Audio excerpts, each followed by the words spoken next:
Olá, bem-vindo à sua aula número 133 de programação em Python.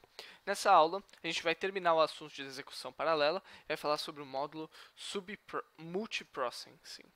Multiprocessing. Multiprocessing. Multiprocessing. Escreve assim. Bom, então vamos lá. Então, a gente viu duas aulas atrás um módulo thread e thread, basicamente, eles são a principal estrutura de execução paralela. Só que o multiprocessing, ele permite realizar algumas coisas que as threads não conseguem fazer. Então, uma delas é criar efetivamente processos paralelos. Porque as threads, elas criam, elas executam paralelamente algumas funções, só que elas executam tudo dentro do mesmo processo. Eu mostrei para vocês na primeira aula de execução paralela que usando o os.fork a gente consegue criar processos paralelos no sentido original da palavra, que é criar diferentes programas rodando um em paralelo com o outro. O problema do os.fork é que ele só funciona nas plataformas Unix. Agora, o multiprocessing, ele adapta esse negócio do os.fork e consegue rodar, inclusive, no Windows. Então, vantagens. Ele funciona em plataformas distintas, só que ele perde em velocidade para as threads, mas ele efetivamente executa os processos em núcleos diferentes da CPU. Então, acho que tem até um programinha que está aqui na aula de hoje que mostra que o multiprocessing ele consegue inclusive ver quantos espaços ele tem na sua CPU para poder executar diferentes processos. Agora, desvantagens. As mudanças em um processo não afetam um outro. Então, uma das vantagens da thread é que eu podia compartilhar um objeto entre uma thread e outra, e a mudança nesse objeto ia modificar o objeto em outra thread. Agora, quando eu tenho efetivamente dois processos completamente distintos, a mudança no objeto de um processo não altera em nada o objeto em outro processo, porque são objetos diferentes. E algumas estruturas específicas, eu vou falar que tipos de estruturas são essas mais para frente, não podem ser rodadas em paralelos usando o multiprocessing. Então, na aula de hoje, a gente vai ver uma introdução ao módulo subprocessing, porque o módulo subprocessing ele tem uma série de funcionalidades. A gente vai ver algumas delas, as mais importantes. E a gente vai notar que existem algumas semelhanças quanto aos módulos threading e o módulo creo que a gente já estudou. Então, vamos olhar para um primeiro exemplo simples, que é, se não me engano, o exemplo multi.py, que é só a funcionalidade básica do multiprocessing. Então, você viu super rápido aqui, inclusive, a chamada do que foi executado. Então, o que foi executado foi esse arquivo aqui, que é o arquivo multi.py, e você vê que eu importo o módulo OS, importo do módulo multiprocessing os objetos process e lock. Já vou explicar o que cada um deles faz. Lock é meio óbvio.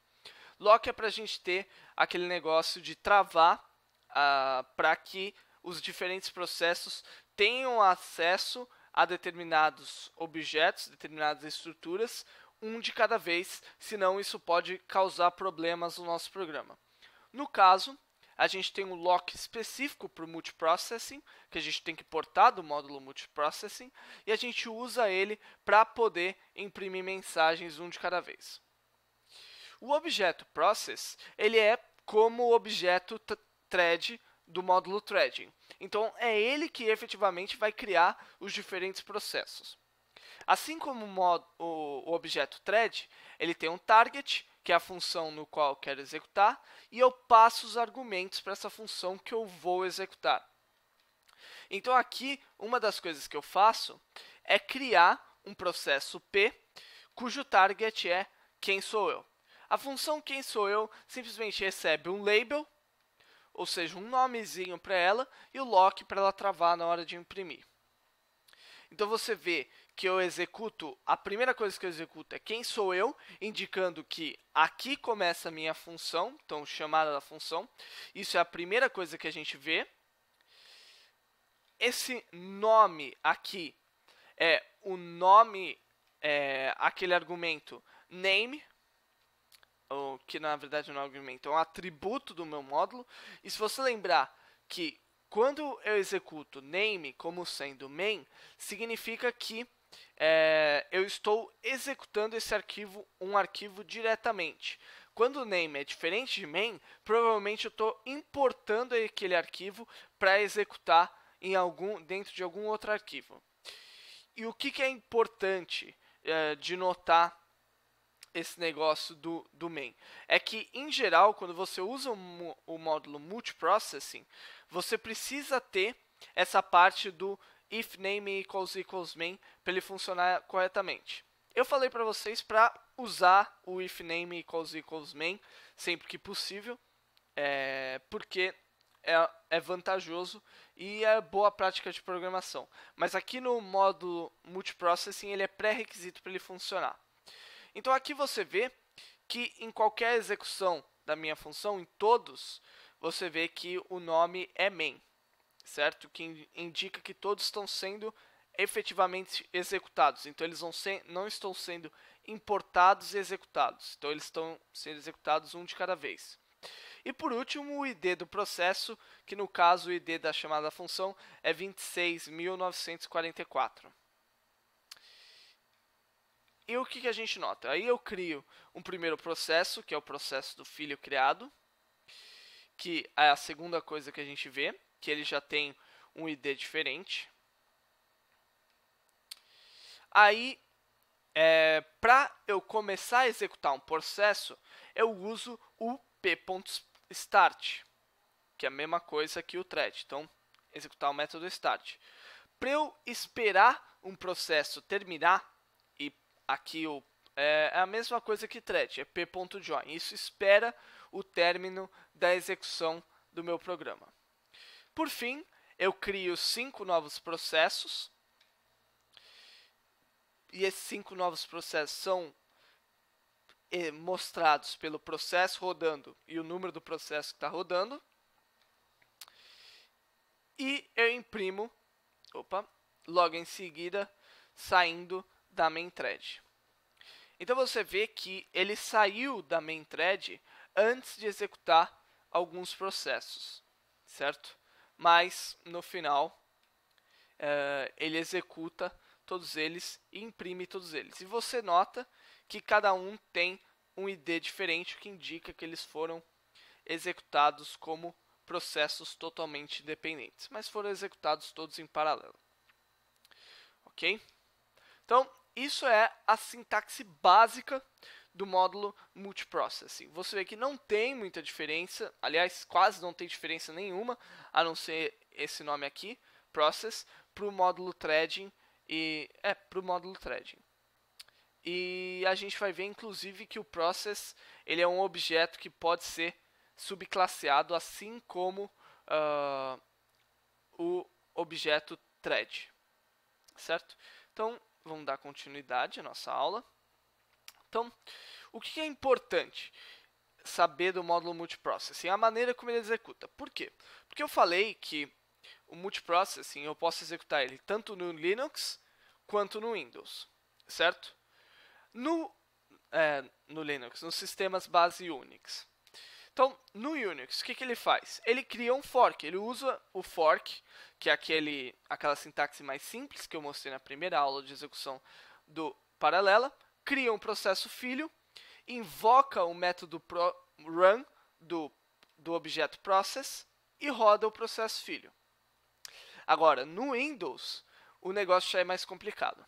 Então, no Windows, o que acontece? Um novo interpretador de Python é criado usando o processo de criação de ferramentas do Windows. Então, o processo de criação é um programinha que cria novas ferramentas do Windows, que é um programa específico do Windows. Só que o que acontece? O que é um teste especial? E é daí que vem justamente a limitação do multiprocessing.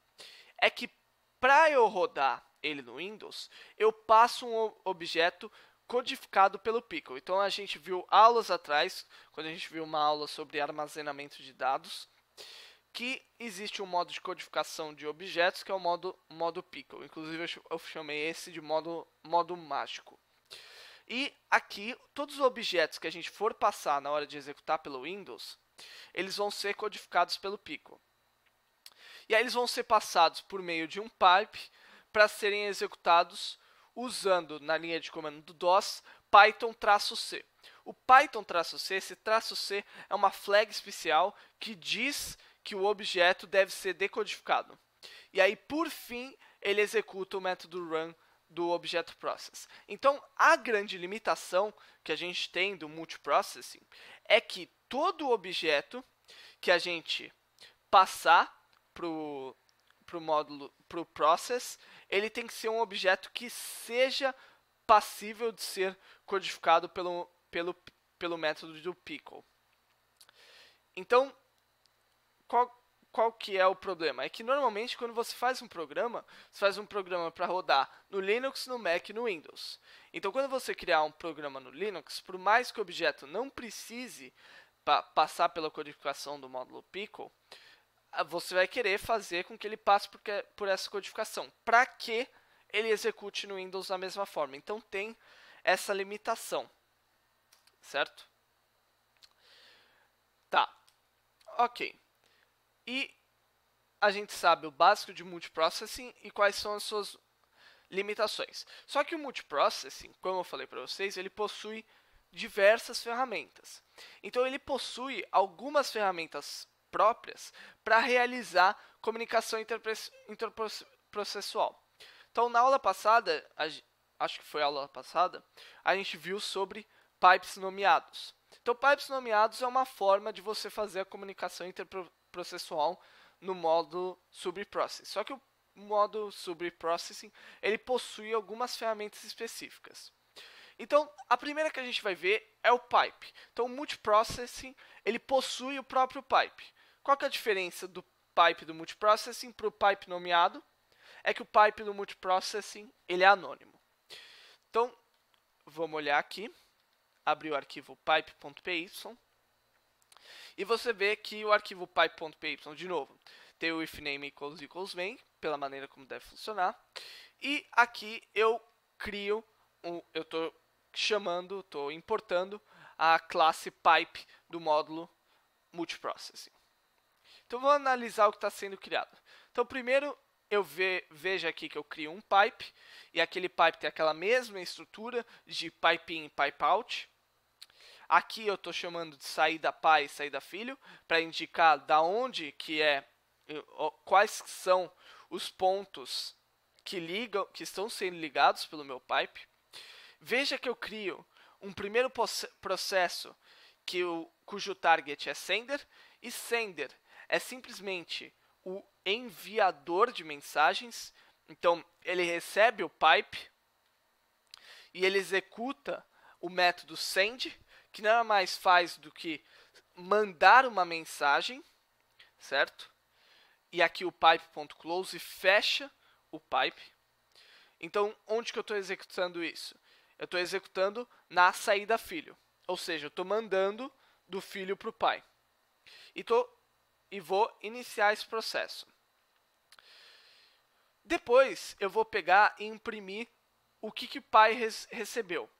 Então, eu vou pegar a saída pai, que está aqui, e vou usar o método receive. Então, receber. Então, recebeu. E aqui eu vou conseguir ver a mensagem que foi recebida.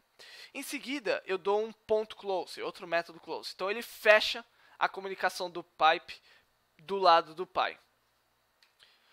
Depois disso, eu vou criar um novo pipe.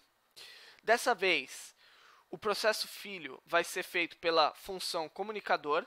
O comunicador também recebe um pipe.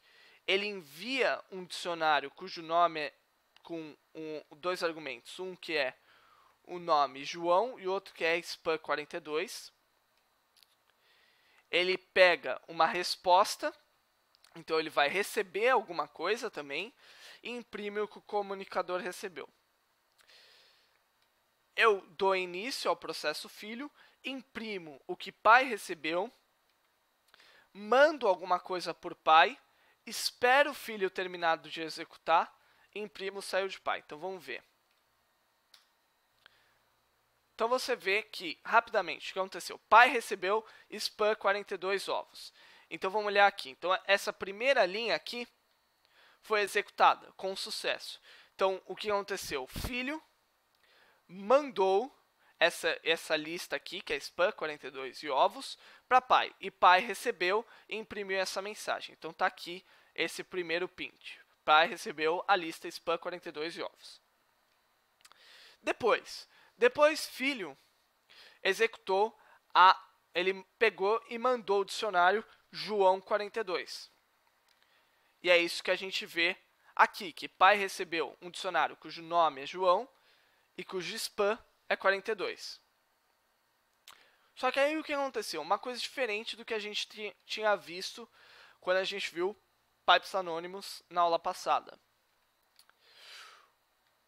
A saída pai pegou e mandou uma mensagem para o filho, certo? Então, pelo lado do pai, ele mandou alguma coisa, que foi x vezes 2 para cada x em spam. E aí o que a gente vê? Vê que o comunicador recebeu a AMMPP-SS, um dicionário com as chaves de cada letra de spam multiplicada por 2, duplicada. E o que é interessante é que o pipe, no caso do multiprocessing, eu não preciso de dois pipes, um para mandar dados de filho para pai e outro para mandar dados de pai para filho. O pipe, no multiprocessing, ele já manda e recebe dados dos dois lados. Então aqui eu já tenho uma comunicação efetiva entre os dois processos, tanto para mandar quanto para receber. E aí por isso que aqui eu não chamo de pipe in e pipe out, eu chamo de saída pai e saída filho, para indicar aqui é o lado do pai e aqui é o lado do filho, eles podem trocar dados entre si. Por último, o filho pronto join é porque aqui, quando ele fica no pipe.receive, ele está esperando alguma coisa ser mandada. Então o filho ficou travado nessa linha enquanto o pai não passou por essa linha de código. Saída pai.send. E aí por isso ele parou a execução nesse ponto e ele só terminou a função comunicador quando ele recebeu esse dicionário e imprimiu que o comunicador recebeu. E aí por isso é que ele passa por essa linha de execução. E por último ele imprime saiu de pai para indicar que a gente terminou a execução do nosso processo. Além dos pipes, a gente também pode usar os queues. Então a gente viu o módulo queue, só que o multiprocessing ele também tem os próprios queues, as próprias filas, que a gente mostra um exemplo simples, na verdade não é tão simples assim, mas mostra um exemplo no arquivo queue.py. Então o que a gente vê? Rapidamente saiu aqui uma série de mensagens escrito consumidor 1, 0 vezes 0, consumidor 2, 1 vezes 1, consumidor 4, 2 vezes 2. Então você está vendo que na ordem que os consumidores foram chamados, eles foram recebendo as mensagens 01, 2, 3, 4, 5, 6, 7, 8, 9 e depois ele saiu de cada um dos consumidores. E por último, ele imprimiu o resultado das operações 0 vezes 0, 1 vezes 1, 2 vezes 2, blá blá blá blá. Então vamos entender o que está acontecendo. Então o que a gente tem? Primeiro, a gente tem uma classe consumidor. Veja que ela é subclasse da classe process. Então eu estou mostrando para vocês que eu posso fazer a mesma coisa que eu fazia com a classe thread. E o que ele faz? Ele tem uma tarefa, uma fila de tarefas a serem executadas, e ele tem também uma fila de resultados a serem colocados. Então existem duas filas aí. A primeira fila é a fila das tarefas, então cada um dos meus objetos consumidores vão executar uma determinada tarefa. E a segunda é os resultados. Então cada um dos meus consumidores também vão devolver um resultado. Beleza. Aí eu tenho o método run, que é um método que eu vou subscrever do process. E a primeira coisa que eu vejo é que existe aqui um atributo self.name que eu não tinha visto antes, que eu não tinha criado aqui em cima. Por quê? Porque self.name é o nome do meu processo. Então, por definição, quando eu crio um processo, ele possui um nome, que está no atributo name. E eu posso pegar esse nome colocando nessa variável proc nome, processo nome. E o que eu vou fazer? Eu vou executar enquanto for possível. E eu vou pegar uma determinada tarefa que está na minha fila de tarefas. Eu vou verificar se a minha tarefa é diferente, se eu peguei uma tarefa efetivamente ou se acabaram as minhas tarefas. Eu vou imprimir, se acabarem as minhas tarefas, eu vou imprimir que eu estou saindo do processo, que é o que a gente vê aqui, que é quando todas as tarefas 0 vezes 0, 1 vezes 1, 2 vezes 2, 3 vezes 3, 4 vezes 4, 5 vezes 5, forem executados, só depois é que ele sai. Certo? Então, quando ele pegar e executar todas as tarefas, que é quando a próxima tarefa for known, ele vai sair.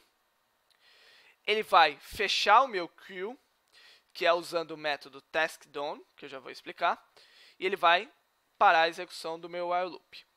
Se ele recebeu uma tarefa a ser executada, ele vai imprimir o nome do processo, a tarefa que está sendo executada. Ele vai pegar e vai chamar esse procs tarefa. E o que é chamar o procs tarefa? Procs tarefa, você está vendo que aqui foi algo que eu recebi do meu queue, certo? Só que a diferença é que o meu queue, o que está no meu queue, é algo a ser executado. Por isso eu posso chamar aqui a próxima tarefa. Depois eu venho indicar que a minha lista de tarefas terminou e vou indicar que eu tenho que colocar uma resposta dentro do meu resultado. E por que procs tarefa é algo que pode ser executado? Porque procs tarefa é um objeto do tipo tarefa. O objeto do tipo tarefa é simplesmente criar aquele negócio da multiplicação. Então ele tem um método call, que ele dorme durante um décimo de segundo e retorna a mensagem dizendo o resultado. E se eu quiser pegar uma string dele, ele mostra a string, que é a multiplicação de um pelo outro. Enfim, então você está vendo que a resposta é simplesmente aqui, tanto vezes tanto igual a tanto, certo? E a string, o nome dele, que é o que eu efetivamente passo, é só a multiplicação entre um e outro, que é o que eu imprimo aqui, certo? Então eu imprimo o nome do processo e aqui eu passo a próxima tarefa no formato de string, que é o que eu vejo aqui. Então, o objeto tarefa é super simples. Agora vamos para a execução dos objetos que foram criados em si. Então, primeiro eu tenho uma tarefa, e você quer ver que a tarefa não é uma queue qualquer, você vê que é uma queue do tipo joinable, e as queues do tipo joinable, elas funcionam de uma maneira um pouquinho diferente das queues normais.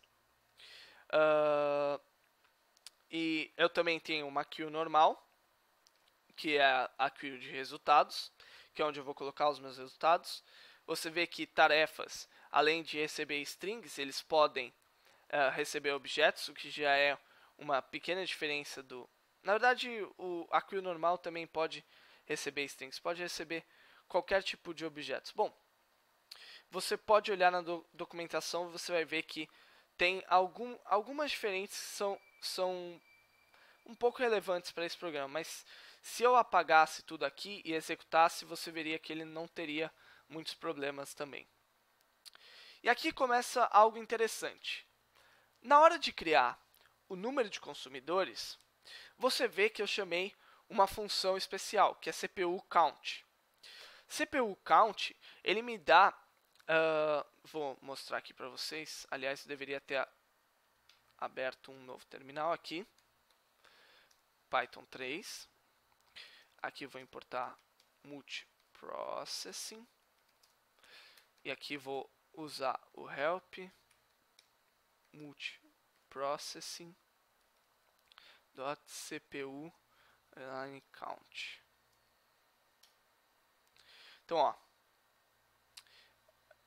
ele retorna simplesmente o número de CPUs que existe no sistema.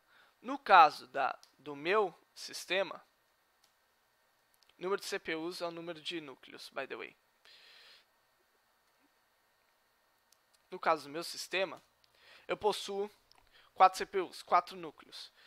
E aí o que ele faz? Como ele tem 4 núcleos, eu vou conseguir executar o dobro de processos. Então, 2 processos para cada núcleo. E aí, por isso, eu crio aqui para o número de consumidores o número de núcleos que eu possuo multiplicado por 2. E aí eu vou efetivamente criar os meus consumidores. Cada consumidor é simplesmente um objeto consumidor, que eu já expliquei. Aqui o xrange é resquício do Python 2. Esse exemplo foi copiado de um site que está na descrição do vídeo.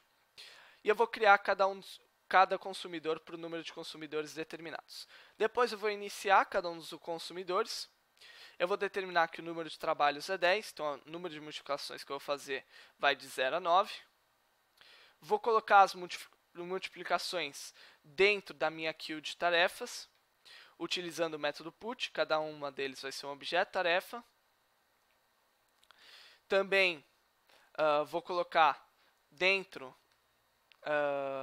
das tarefas para cada consumidor um objeto vazio, que é para indicar o fim da minha queue. Então, quando todas as tarefas forem colocadas, ele vai encontrar o objeto known e vai executar o fim da minha queue. Vou esperar todas as tarefas serem executadas. Então, outra vantagem do joinable-queue, que você vê aqui o tarefas.join. Então, eu espero efetivamente as tarefas serem terminadas. Então, eu espero a minha queue estar vazia. E por isso que eu indico aqui o queue.taskDone, para indicar que eu terminei de pegar um elemento da minha queue. E aí eu espero a minha queue terminar. E quando a queue termina, eu imprimo todos os resultados que eu possuo. Certo? Então, essas são uma pequena diferença do Joinable Queue. E são como funcionam queues no módulo multiprocess. Então, você vê que zero de diferença praticamente com as queues do módulo queue. Certo? Inclusive, o módulo queue também possui a Joinable Queue. Você pode olhar na documentação mais detalhes sobre ela.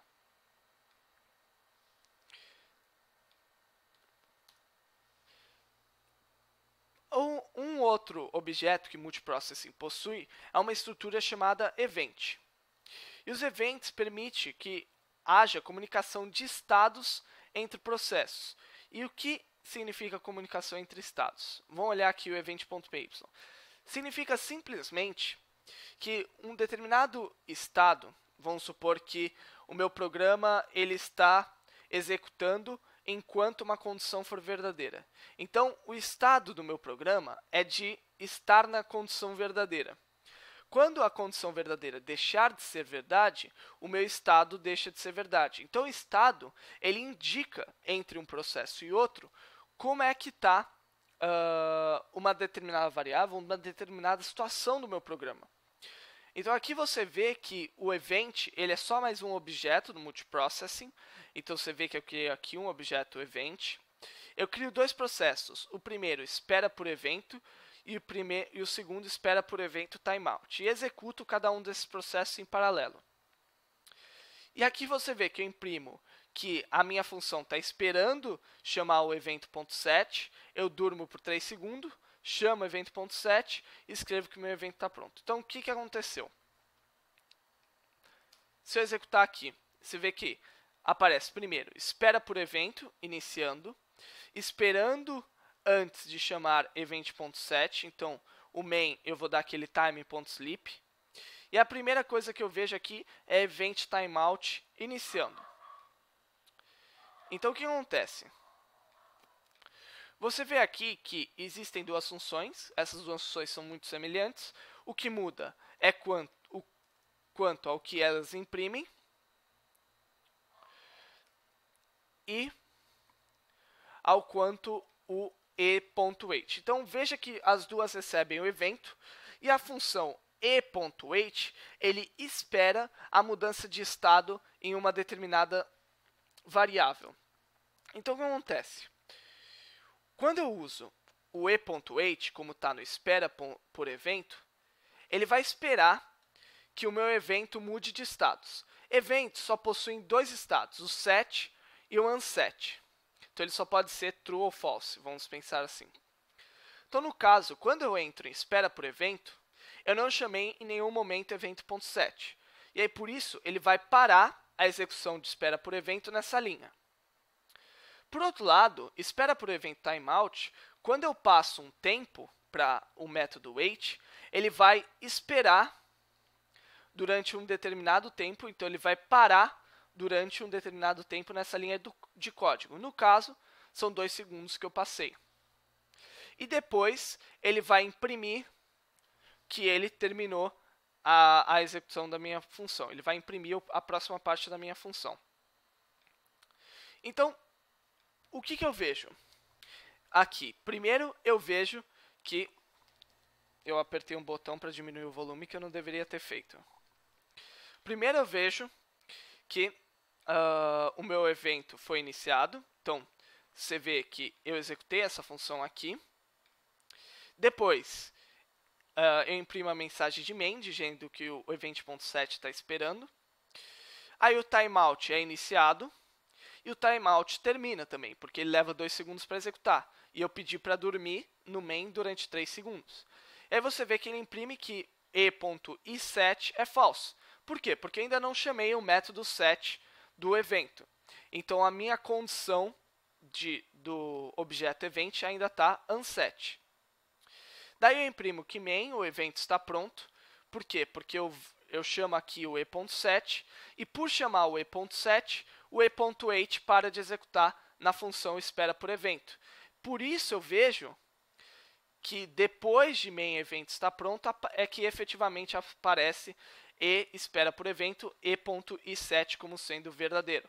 Por quê? Porque eu chamei o e.set e por isso aqui ele imprimiu que é verdade, o meu evento terminou de executar. Então, isso é feito para você sincronizar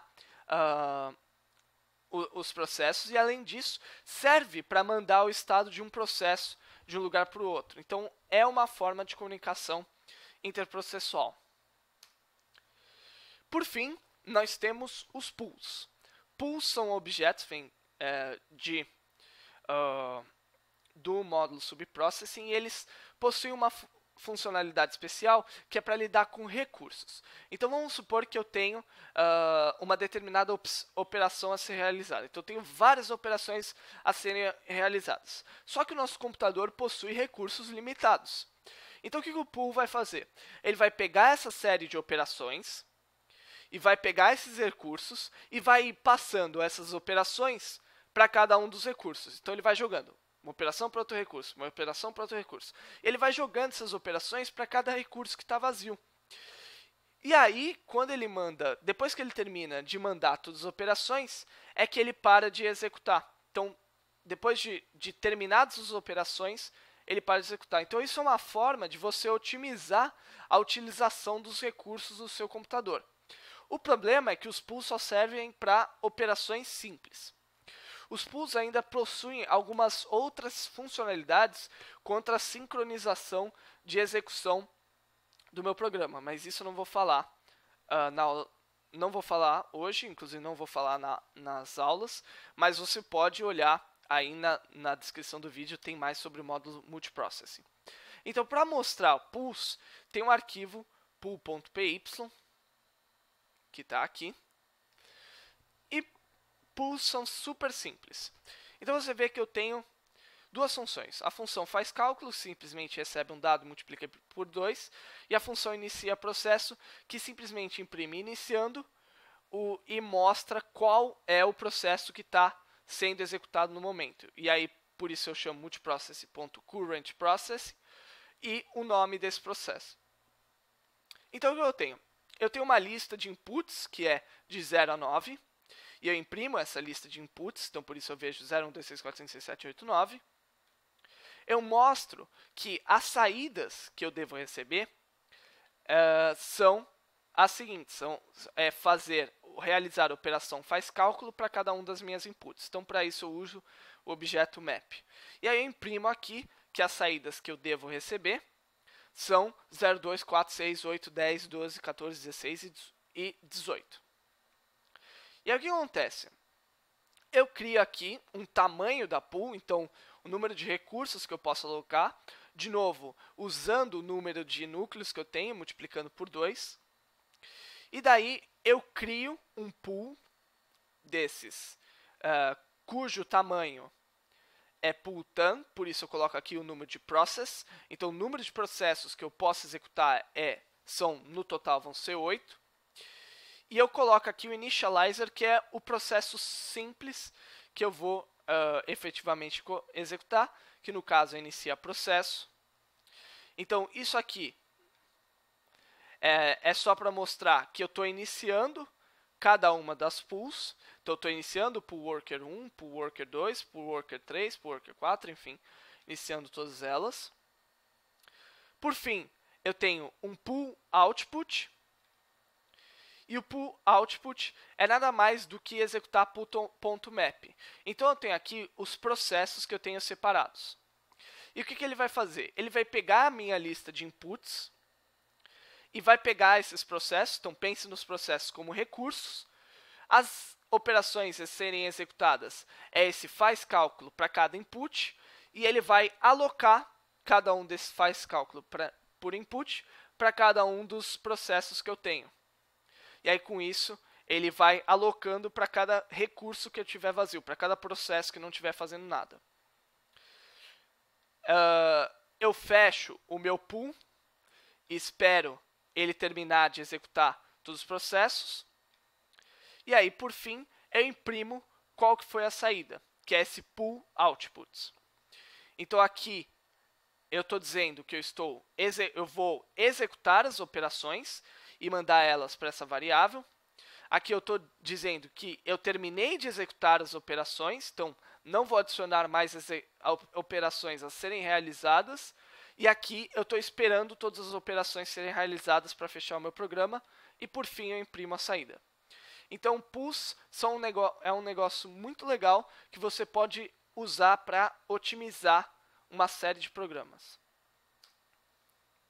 E tem, como eu falei, muitas outras ferramentas do módulo Multiprocessing que você pode olhar na documentação do Python.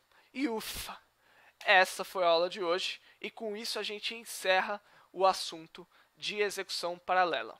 Lembrar que execução paralela não é limitado apenas aos temas que a gente olhou nas aulas. A gente teve uma visão geral do que é execução paralela e você deve procurar mais sobre isso. Eu sugiro, especialmente se execução paralela for algo do seu interesse, você olhar o módulo SciPy, que é um módulo externo que você tem que baixar, que é muito popular para execução paralela, porque ele tem uma série de outras funcionalidades e é o mais usado para esse tipo de programa.